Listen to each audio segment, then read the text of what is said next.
Tosubwe chiddako ku AC Media UG. Roles z'omukyala. Roles of a lady. Whether the first born, second born, bakuzala weka. These are your roles in marriage. It's okay that dala. Sex. Breathe in. Breathe out.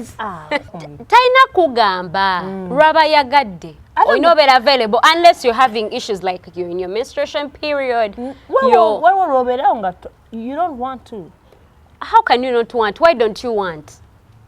I'm stressed. What is stressing you? No, that is business. Now listen. Now that is where we go back. That is where we go back to the man. Nti omusajja alina obuvunaanyizibwa. Kasita tuka ku mukyala we nga she's not, you know, interested in that field, that specific moment. Aba alina okumanya lwaki mukyala wange tayagala, because it's important. Because tugamba nti uye wayagalira. Anti ulira. Ayinza okuba mu kibeera nga no, that is their nature. Like ye webatubu bamutonda. Wayagalira nawe olina okwagala. That is why a man, you see, nabina twabisomanga mu ssomero nti men get erections every morning. Let me drink on that. Yes, I'm correct. Nera mazem day.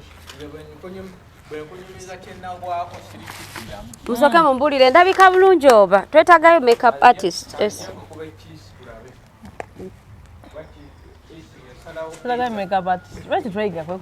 I know, ate noze manyo kuba makeup. Netujana twekuba nga tunagenda ku set. I even know how to do makeup. Neka tunwe makeup artist. Akasenta akali awo. Babe sonde tuyagala. Tujja kutandika bulungi twalage. Wakati mumbeera ey'obunkenkenyo. Show. Happy birthday, Matt. Thank you. Kyensobodde okukola. Kulyayo mulondo. Sobodde omusurprise mulondo. Nze asigadde ku lujja. Ekyaki? N'omusajja oli waza alonze ggwe. Anedda mukwano oyo musajja. Wamata ono kooko. Sokoleta ice cubes ezo tunyogoze embuto zino. Omwana angambye anywa tamarind binywa biwoma bitya.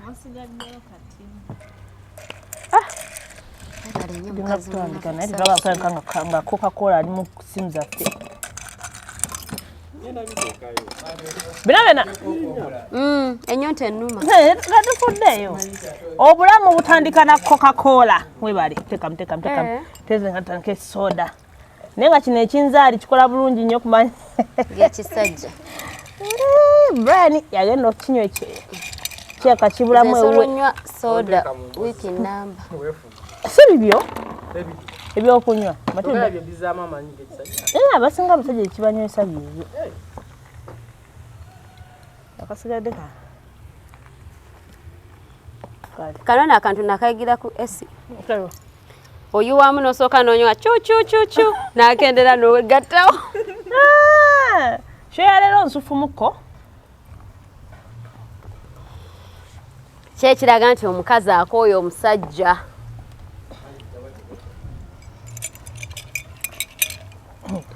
Bibeera byogedde. Tutuwo tetukendeera. Otamyanyi g'ekisajja. Abasajja bongeremu. Twale eri omululugo naawe. Awontwalewa. Awontekewa ice. Genda oteke mu maanyi g'ekisajja.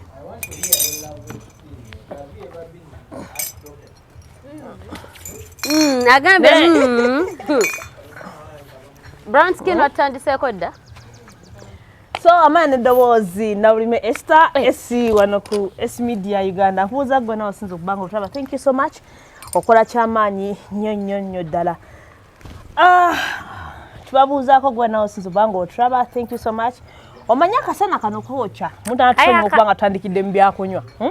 Omusana gwaka, ne gukwaka bbongo, ne gukwaka mu mabeere. Banne omusana gutususeeko nnyo. Naye nga tubabuuza gwe nawe osinza okubanga otulaba. Thank you so much. Gwe natulabira mu Uganda okola kyamaanyi, atulabira e Saudi Arabia, atulabira e Dubai, atulabira wonna wootulabira by the way. Okitegeera mu nsi ez'Abarabu mwonna Qatar, Oman, Iraq, wonna wasinza okuba nga olutulaba manyiyo Julie Love, manyiyo Ajara, manyiyo abantu bangi abatulabiraawo. Kitegeera tulina omwana agamba tetumutumira kuba muyita Fahad Sebulimi ali Romania. Bambi oyo naba muganda wange. Owe Romania tukutumiddeko nnyo sebo. Assalamu alaikum. Yeah, thank you so much. Sarah Kitty, mwena wodi abali e UK, abali e German, abali e France, abali e USA, abali wona wasinzo bwango utwala mukola chamanyi. Media buli wamba gikola chi. Johnny's baby. Johnny's ali USA. Bambi, thank you so much okubanga mutulaba. Thank you so much okubanga timu ekula buli lunaku, families aba subscribers mukola chamanyi nnyo.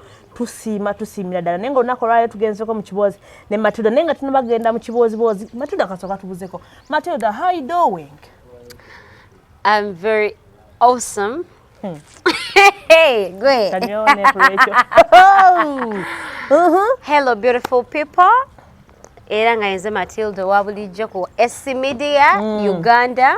Bane mbalamusizaako nnyo muli mutyeyo.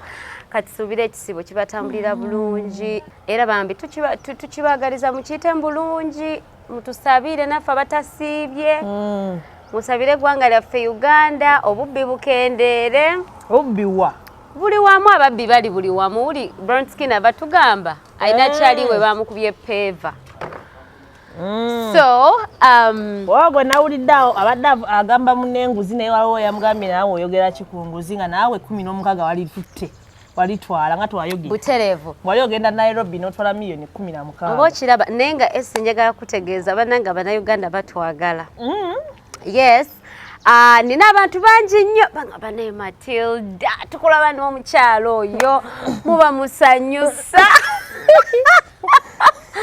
banange mwe bale kutwagala we are really so grateful nze gomla banange ndi musanyufu like I am so happy I am really so happy ebintu ebirungi mukama we bale kutukuuma n'abantu baffe n'abalungi abajja mu bulamu bwaffe oba okiraba ekintu ekyo desha ali awo asose kwahaaga nga tandika asose kundaga mukwano akwada amafuta abadde sanyalasi kati gomulaba wano ndi mupike era ngenda kwogera sisirika munatusonyiwa sotandika so nenga kati muli bulungi akasana tukalaba naye mukama wa kisa titukatambuliramu era netutambuza emirimu gyaffe nga bwetuteekeddwa okay yes tuba tutanze tugenzako mu kibozi Matilda era nina ekintu kyenjagala twogereko yes Matilda oli mukyala nange ndi mukyala n'abagenda okulaba sheena abamu bakyala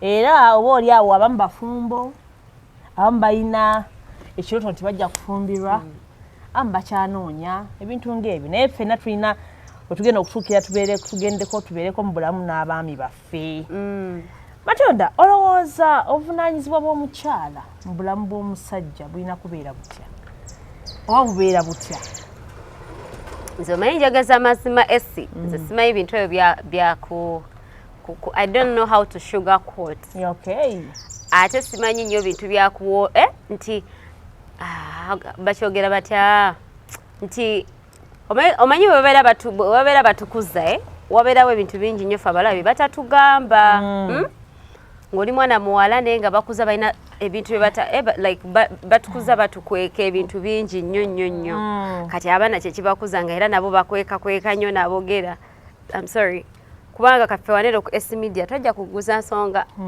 naga abantu mazima naye mu ngeri esanyusa kubanga era olaba tuba tubyogerako tuba basanyufu kuba bintu bisanyusa ate tubiyigiramu nnyo kakati SC nze kuntegeera eyange kubanga nembeeredde omulamu ebintu omukyala byalina okukola mu bufumbo bwe obanga and let's talk about those that are in marriage kubanga bayinza ogamba nti no not only kubanga bwetugenda a woman's role okay a girl's role in a man's life yes. Okay but once you're dating when you're dating kati eri abagenda tugamba tubeera kuba waliwo ebimu byengenda okugamba nga bajja gamba it's fornication eri obanafe batakiririza ddala mu fornication that's why anyway when we reach that part I think we shall just be specific nti obeera mukyala ng'oli mufumbo obeera mu nyumba ya musajja buli lunaku kitegeera kati esi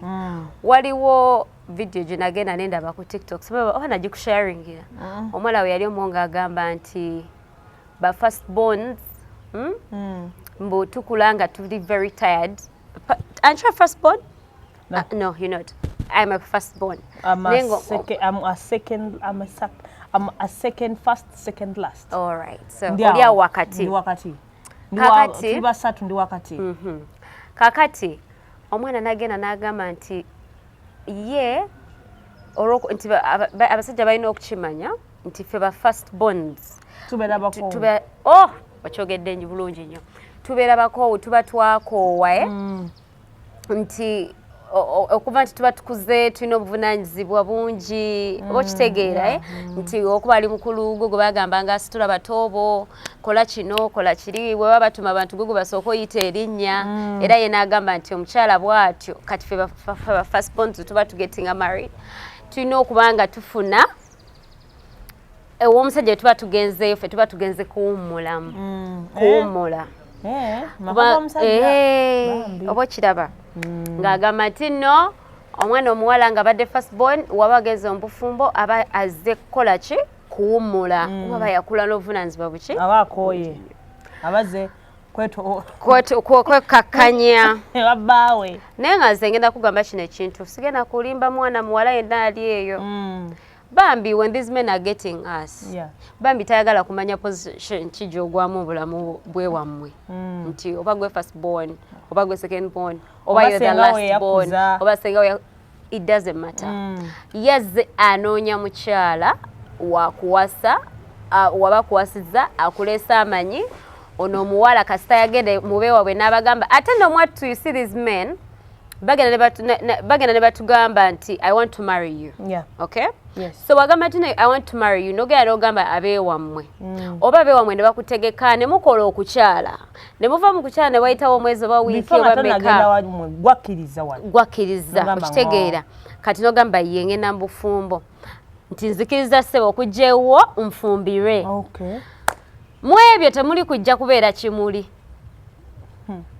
nti otuleka awo abadde abeera mu nju yekka anoonyayo ekimuli kyakola ki kyateekamu ng'abantu bwe bajja kibabuuzaako wabanga when a guy tells you like this is what I think their minds kyeziba kyogera when a man tells you Essie, I'm going to marry you or I want to come and marry you njagala abazadde bo they expect nti bw'ogende wamwe n'ogamba mami wo ng'omukyala eyatendekebwa amanyi values ne roles omuwala zalina okukola ki okubeera nazo ng'ageze mu nyumba y'omusajja aba agenda agamba kati mwanange Esther ng'aba ozze waneno nti kati you know when you say fe waffe mu Baganda bugayano ganonko ngenda kufumbirwa bakujja mu bato bagamba omwana akoze eki akuze kubanga kati ensonga ez'ekintu ekikulu oba tekyabaza kweka oba okitegeera kati n'olw'ensonga eyo omusajja aba asuubira nti omukyalo ono bwe baba agenze bagenda mu traininga bamutwala ewa ssengayo waba teyagendayo bulungi nnyo bamuyitiremu mu bufumbo wabeerayo biki ebituuka ng'otuuseyo muki mu bufumbo what are my expectations and what is someone expecting from me ebyo byonna babeera bakola ki ye bw'aba that's what they assume okitegeera and that is why sometimes tulabye nnyo like so many divorces happening and separations omuwala yajja bafumbayo mwezi bafumbayo mwaka gumu oba kitegeera olw'ensonga ezitali zimu ate it's very unfortunate nti abantu tebatera kujja tunyumiza ku byabaddewo bokola ki okukyawagana ne for me as the Matilda I've gotten a chance to discuss with so many guys abaami yes bakyala bayawukana yes ate mukama mwebaza olwakino ekintu kye tukola nti abantu munebanda bakukubana Matilda nero obuzibu bwe buti njagala kubuyambi okoze munne mukama wange wendi oyagala tubiitinge watwogere omuntu nakugamba ebintu bye ng'olabira ddala kati sometimes omuntu aba akuyise okwogera naawe for advice naye mukama tumwebaza ati ate era abakuwa amagezi amalala kati bo bwenna bajja ne bagamba oyo omwala abyayogerako abijja wamunnange basajja bamwe bakola ki ate nga tebabitugamba mbu nno ye ayagala nnyo okuswaza they don't even have to talk about their wives names and all that anonya magezi oba yaga kukakana. So some of you temumanyi they can't tell you these things. They can't tell you these things because they don't want to offend you. Yes. Some men don't want to offend their women. Exactly. So some come and be like, hey Matilda, how politely can I tell should I tell my wife that she needs to up her game in cooking? You get hey Matilda of course, like be as open as you can, because we believe that before you get into marriage, we assume nti mwemanyi nnyo kutuuka kwekyo teri aswala eri munne okitegeera.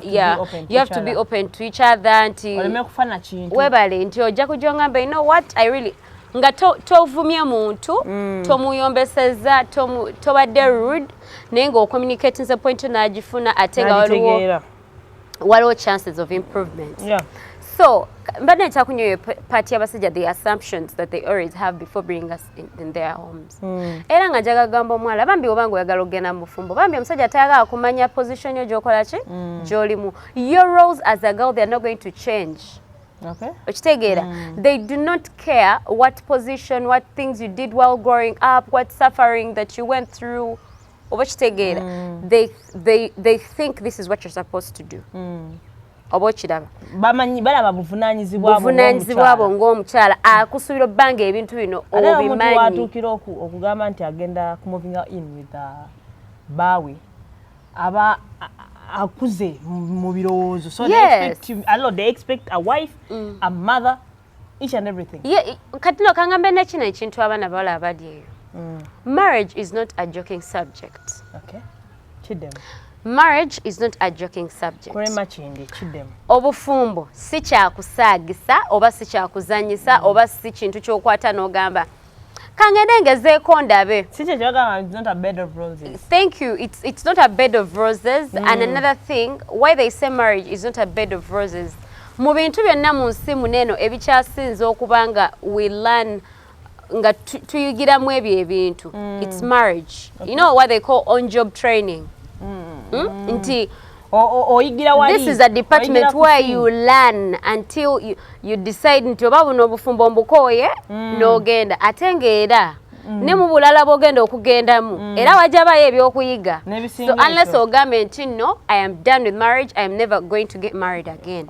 But if you're into the department of marriage, ogenda ba oyiga until you take your last breath. Yes. Okuyiga kuba kwa buli kaseera because every time people change. Yourself now Esther also kwete noga nali siri bwenti.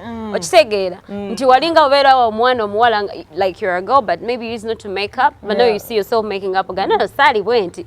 Olaba wekyukira gwe ng'omuntu gwe. Olwo kati omuntu omulala. Okitegeera so if we can also realize the changes that happen in our lives, even our partners. Babera batulaba nti tukyuka ate naffe olusitu partners baffe nti bakyuka. So what are the roles of a girl in marriage or a lady? Omukyala biki byalina okukola mu bufumbo bwe? Ekisookera ddala omukyala alina ng'oleyo ng'ogenza okufumba. Banange kasooke ntereezeemu ku bantu baffe abatulana batwage. You people, I am not a senga. Bampita nnyo senga, siri senga. Olichi? I'm just an informed person. Hey, I'm just an informed person that loves to share. No, I don't want to put that thing senga because I'm not perfect. Ate nange nina senga nga ntuuza nambuulirira. So I really don't want to come out as a person that knows these things so much. Kati fumite emboozi tugende. Kati roles z'omukyala. Roles of a lady. Whether oli first born, second born, bakuzaala wekka. These are your roles in marriage. Esookera ddala. Sex. Breathe in. Breathe out. Sex. Ekyo kye kikulembera ku list. Even when a guy looks at you like this and they admire you, that is the first thing that crosses their head. Omusajja leo wemba nimba waniko omukono. Oba agende mu comment section. Agamba nti weeyogeza. Nti agende neeyogeza binyoga sibimanyi. It is sex. Era wabanga gy'olinga gwe si sex That is your number one role as a lady. Oyina okugenda mu marriage ng'omanyi nti nno bayina okola ki? Oyina okusavinga day in, day out. Omanyi wawe batusonyiwe wawe ekigambo olumu kyetwalikozeseza naye kati ogambawo simanyi. Abantu bano bakulu betwogerako. Twogera n'abantu bakulu eno show. Oyina okusavinga abantu bakulu. Oyina okusavinga, oyina okusanyusa omwami wo. That's the number one rule. Nga tonaba nakudda mu kufumba ne bona ofumba emmere ng'ewooma nnyo. Nga there is no sex. That is not going to be a marriage. And actually, you can't say only sex, good sex. Obviously, it's not necessary. These things are different. That's what. Not just sex like you come and lie in bed and then you have to be extremely creative, dedicated, very passionate. Passion ojimanyi? Yeah, okay. Passion. Obwagazi obwo bwoba nabo nga bobeera n'obwagazi bwo kati ffe wano ku SBD obwagazi bwaffe buli nnyo mu kuweereza abantu era tukola ne twemalayo ne tuyiya wano tuyiye ne wali. Passion. Oba kiraba? Tova eri buvi nebi like you have to be very passionate in that time. Okay. Okitegeera? Sex kye kisookera ddala. Era njagala mukikwate mukiyingize mu mitwe gyammwe. Tosaana togeragera mu nnyumba y'omuntu. Eri abaana bawala naddala baneeno ba no sex before marriage. Batuuka eyo ne bekyangira ku baana b'abandi. N'abaana gye baali bakyaliyo. Be basinga obungi. Naawe. I am telling you. Nagamba mbu tewali nyamnyam. Nakugamba ante ne kyakamba gambe kino ekintu. Olaba nze munanga abantu babeera kuno ku social media ne bagamba nze njogerera nnyo abasajja like I'm always on men's side, but no. You people, you should know that you do not dictate like the number of times your husband is supposed to have sex with you. Matilda. Yasalawo gwe ogugwo kumugamba naye mukama wange nga ejo mingi nnyo. Ontwala speed. I am telling you. This is the truth. No, the thing is like this. There are girls that go into marriage. Nga ye gamba ye waayo. Nga yakiteeka mutwe gwe nze mu week emirundi egyo. 2 times. No, 2. Nga gamba me. My guy is only supposed to have that could be a Monday.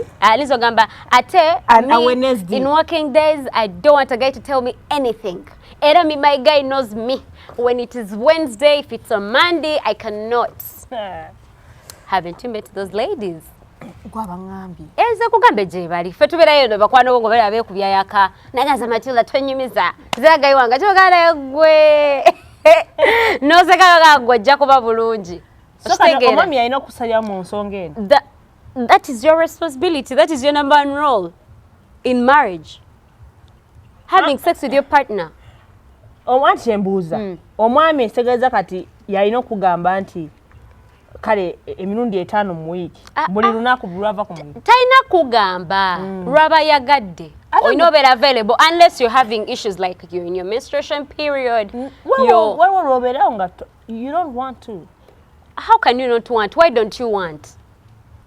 I'm stressed. What is stressing you? No, that is business. Now listen. Now that is where we go back. That is where we go back to the man.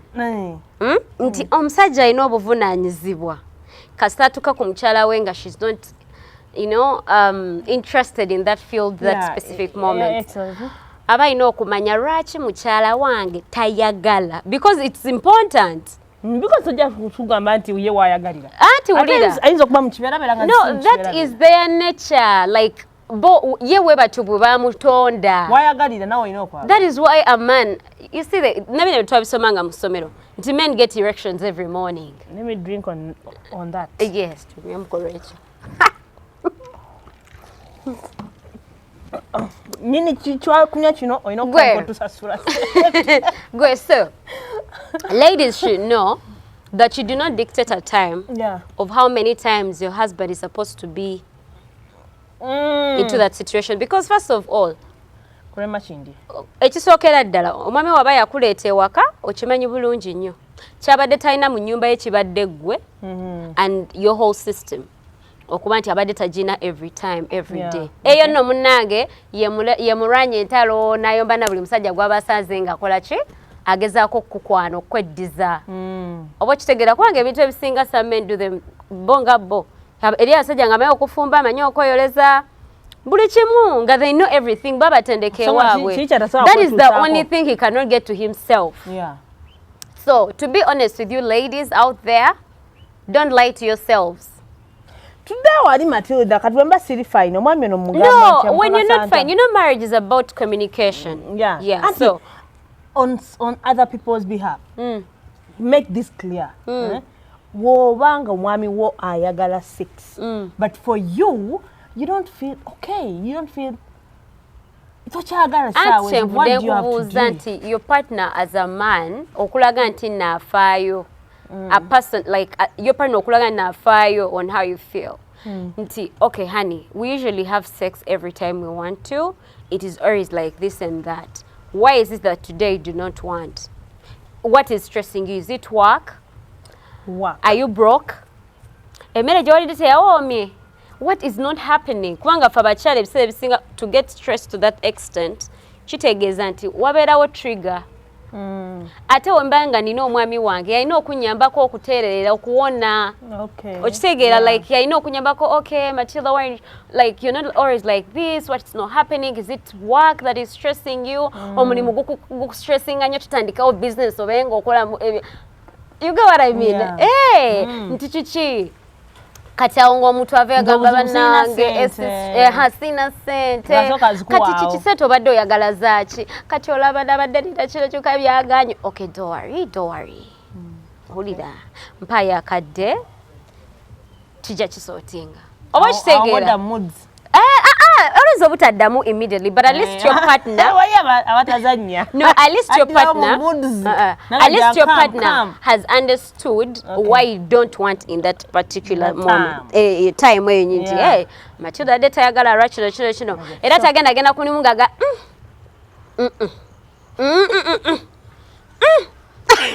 kuba genda like abinyumize buli omu ye bana banyumize men don't talk like ajagenda yevuga naye ga men don't talk. Ate wetuka kwa ensonga they don't talk. They don't talk. Omuntu omusanga munyivu, omuntu omusanga mukambwe. Tayagala kumulaba botuka wabeera mukama mwe kolora joyita buli omugwe where is your report you koba obuziwavudde wali ka another role. Tubadde tuyali kuya sex eyo tenagwa another role kuzaala abaana. Mukama gwawadde omukisa ng'osolozaala abaana abo bazaale. If you're blessed to have children, have your kids. Tonumya bbaawo tomuwanvu yeno n'eri. Unless mutuse ne mukola ki? You agree ne mugamba, you know what, maybe we should start having kids then on the other time. Yeah, so bw'obanga oyingidde obufumbo ky'olina okumanya ekisookerwako ekyokubiri baana. Kubanga abaana bwe bavaamu ekyo oba kitegeera bulungi nnyo. Ekyokusatu bakyala olina okufumbira bbaawo akamere emmere nga jatagiraba alaba buli gy'alaze. It is very dangerous for your man to find outside food better than your food. Era gwaleyo nga bba wagamba I really enjoy satellite food. Olina okutya nnyo Rama Tanya. Bane barama. Nga ne rabadde wakakusala gatumya rama. Obo olina okufuna obuzibu mu mutwe like you have to find out, you have to investigate to know why does my man find this food more interesting, more tasty. Rama afumba atya. Bw'aba Matilda ngenda kukubira Rama essimu mubuuze gwe ssebo ofumba otya enkoko yo. Ofumba otya piraawo yo. Every time like you people should work hard in marriage. Esther, sigana ze kulimba muntu yena, marriage is hard work. A good marriage is hard work. Bwaba yagenze mbufumbo ngolozo ogenze kuwumula, my sweetheart, you're lying to yourself. Marriage is hard work. Teri kuzikiza. You work every day. every other year there is a new challenge that is testing your marriage. This time it could have been poverty. Tenede muzifuna. Oguddako omwana w'okubiri n'akola ki? N'abula. That is a challenge. Oguddako oli azaala bawala bokka. Bawayagala ku ki? Ku balenzi. That is also a challenge. All that is hard work. Nti gosanga ina bawala bokka ayagala n'amulenzi. Agenda naba neyo stress eyo naye emuleetera obufulaba nga obufumbo bwe buzibu. Amusanga agende omusawo Muganda banange jajja omwana ambuze eti nina naye bawala bokka. Musajja mpira jagala zayo ku mulenzi. Bebosanga afunye olubuto mu musawo Muganda. Yes, so all those are challenges. Oba kiraba. Yeah. There are so many challenges esi nti when we marriage is hard work. Guno maka badde mulwana na bwavu mwakoze nnyo ne mufuna. Oguddako omusajja atanduga, we really need to get a boy. Oh, we need to get a girl. Kati ogwo nayo mutandika teri kuzikiza. There is no leave. Buli mwaka muba ne target. There is no leave in marriage. There is no bajita batya? Rest. You rest ko. Kuli anjagala ko ne oba ogambye kuwummula. Toina wummula wekka. Oba kiraba. Yeah. The other role of a lady is to make sure your husband appears excellent. Extremely good. Sweet. Wherever they go. Nti bao bamulengerera eri. Bagamba oyo n'omusajja mufumbo. You got what I mean? Olonga ayambadde ati. Ng'ayambadde anyumye wamutegekedde. Yagolodde. Empale like ngomulaba there is work on him. Tiyakedde nasikayo mugundi. Blue nayambala yako maroon waggulu. Enviri tasaze.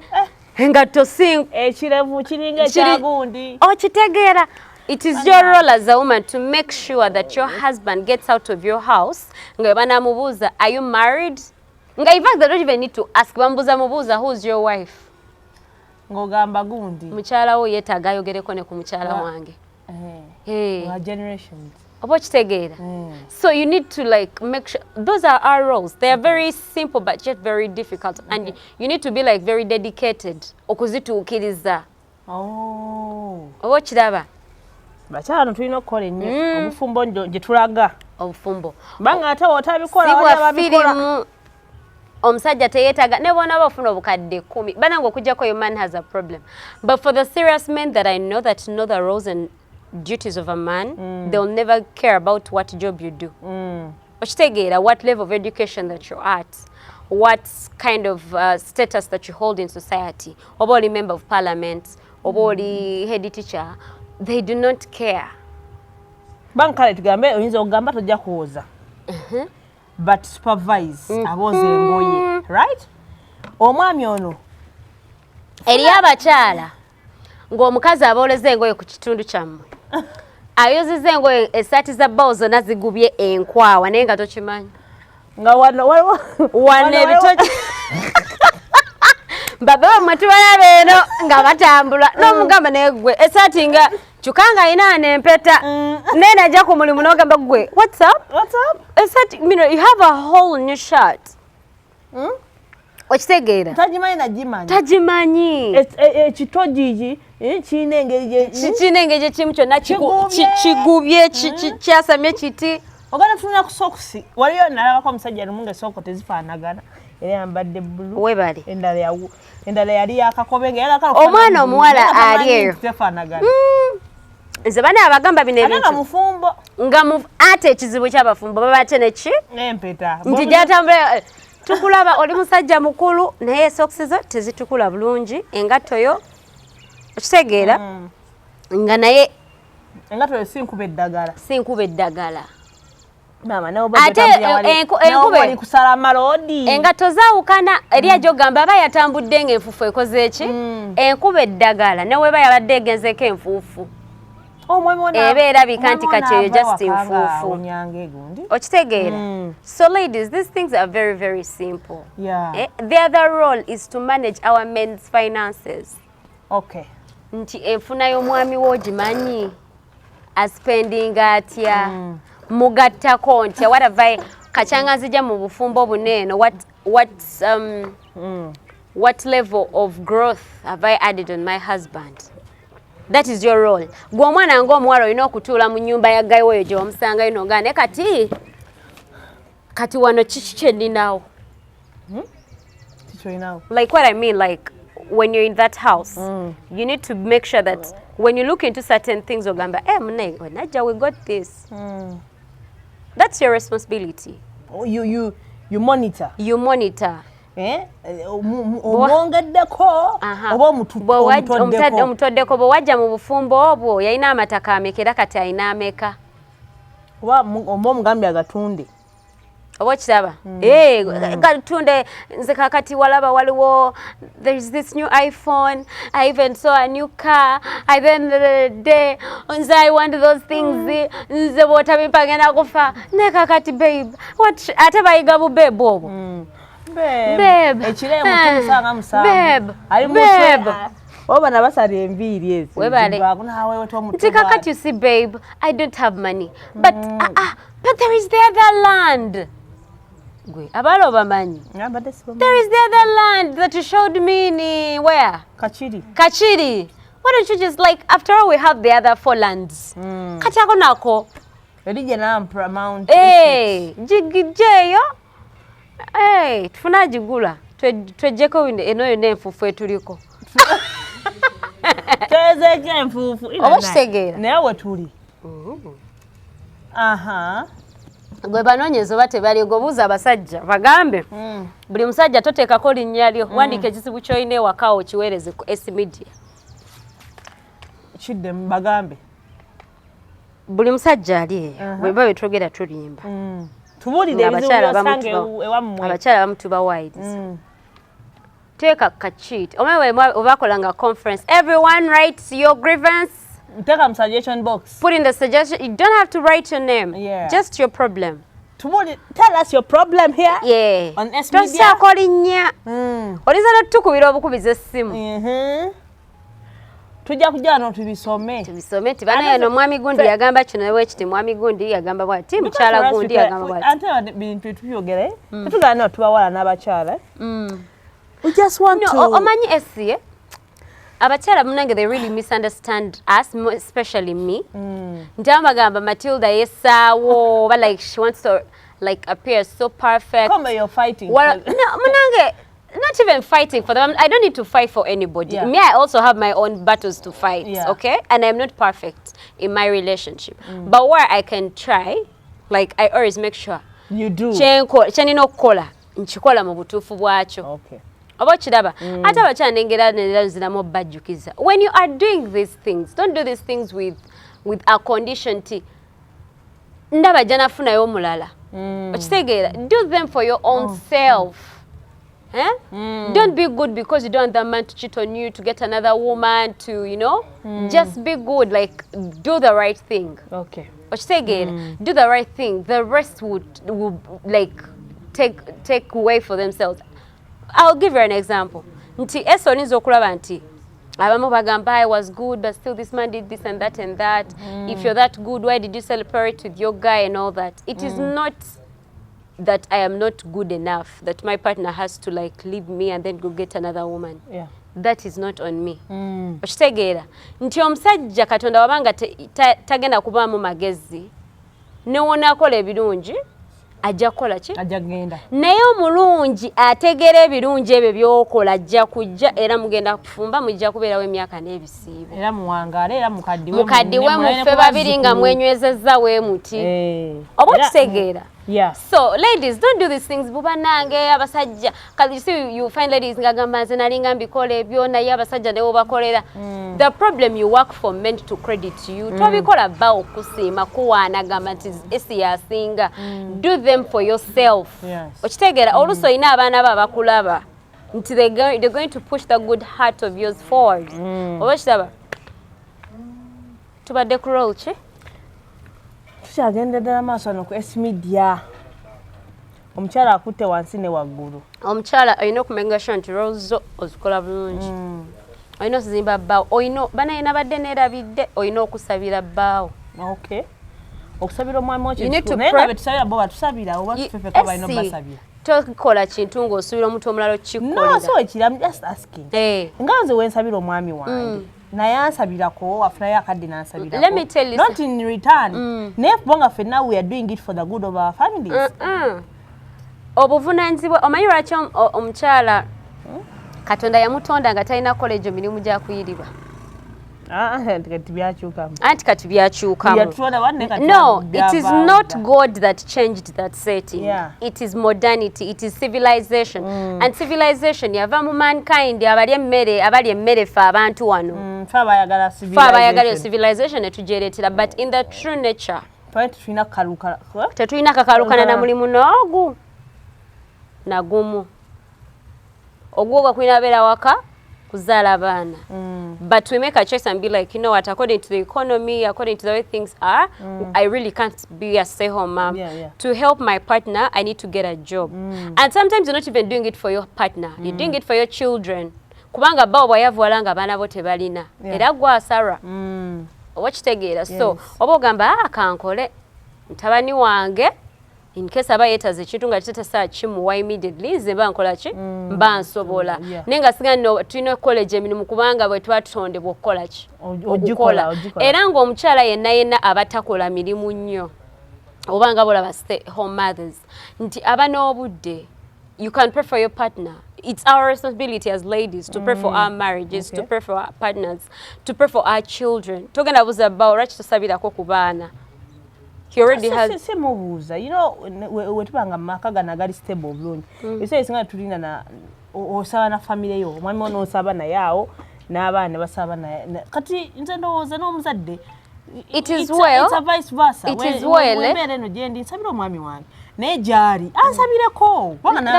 Kusabira kusabira but the dedication erinyo mbakyala. Abakyala balina that like too much time to dedicate into prayer. Abasajja tebagina nnyo. Nti nawana basaba jagamba mukama asaba kume mukyala nge n'abaana bange negwa omukyala gwalina okwegayirira fe abalina eyo gift y'okwegayirira Katonda n'omugamba mukama nkusaba nyamba. Okitegeera, please God you fast you. Okitegeera fe kati laba waliwo difference y'ogamba nti okusaba then n'okwegayirira nti fe abakyala fe abalina bagita batya, how do they call that thing? Fabaina oba bagita ensigo no fabaina ekisa that gift fabaina ekirabo fabaina ensigo fabaina ekisa okuva eri Katonda ekyokwegayirira n'ofukamira ne weegayirira mukama olw'omwami wo n'omugamba mukama sonyiwa omwami wange muwe emikisa mirimo gye nsabira abaana bange famire zaffe okitegeera. It is us women kati gwe ngamba nti omusajja asobola okwegayirira bw'ati. It's rare. Jebaya bachikola ne it's rare. The biggest number of men they tebamanyi kwegayirira. Kati gwe omukyala gwo boyina okwegayirira bbaawo osabe Katonda oba ogende ku musaalo ofukamire okole ki osaale wegayirire Katonda omugebe mukama nsaba onyambe ntaasa like okwegayirira. That is our role. It is our responsibility to make sure that our children turn out great. Kubanga fe balina obudde okusinga fe balaba ennyo okiraba nti gwogenda okulaba ng'abaana nti oyo nno omwana buildinze guno omuze abasajja tebalina ekyo kintu nti agenda kutula watandikola nti omwana oyo takola ki teyeyisa bwe yalinga yeyisa oba waliwo changes akoze balwawo biraba ebyo. So it is our role, it is our responsibility. Okitegeera, it is our responsibility to make sure that our men are in their sane minds. Okufuula nti omwami wo wayaze zigatta. Weziba zitagulu sometimes ndwali. Okugatta tekitegeeza ino wanga ng'agudde eddalu. Like omutoto gukya operating bulungi nga gumutabuseeko ng'omwami. So okugwa eddalu. Nti newaba ina ebimu pressurizing oba ebimu stressing. Yegwe omuntu gwa olina okimanya nti you're the first person that he runs to. Okitegeera kati gwe ng'omukyala ate omukyala olina okumanya nti olina okubeera omugezi ennyo. I don't know if people really understand because marriage is really hard to an extent that you need to think for your partner. Omanyi nga ogenda mu company ne babagamba twetaaga mu creating ekyuma ekyogera nga kyogera ne kiwulira ensi yonna neewulira nga kiri wano. Oba kitegeera like that kind of creativity, that kind of innovativeness. So when it comes back to at home, a married couple, you have to be creative for your You have to be creative, you have to be innovative, you have to be banga wakola psychology nga awera.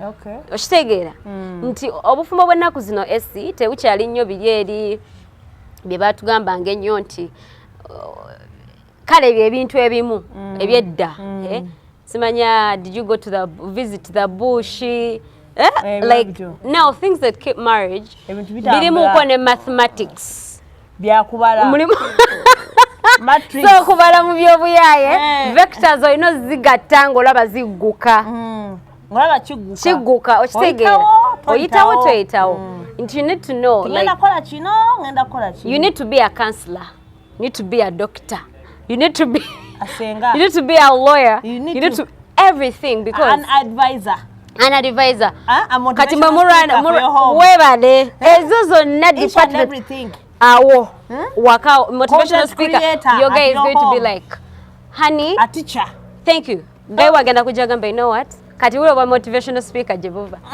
you know what honey I really feel so down I feel so I don't feel like I really have enough energy mpulira buli kimu kyenkola tekikola tekitambula kati ngojjayo motivational munange nokubulire ebyo byonna bibaawo munange atambule mpola all that is motivational speaking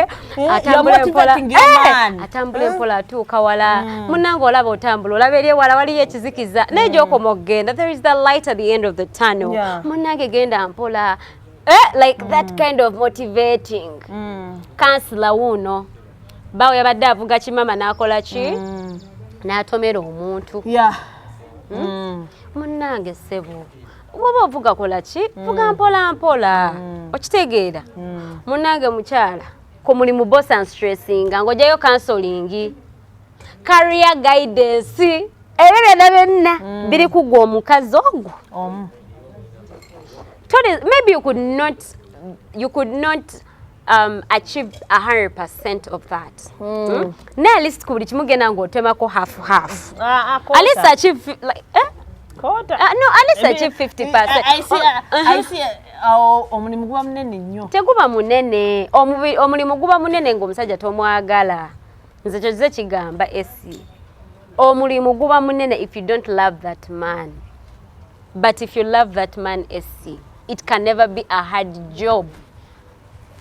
It can never be a hard job. Let me tell you. Okumanga ebera very easy job if you love that man. Gwoja nomweza namwebuliza. Nenga mirimu gitambula bulungi.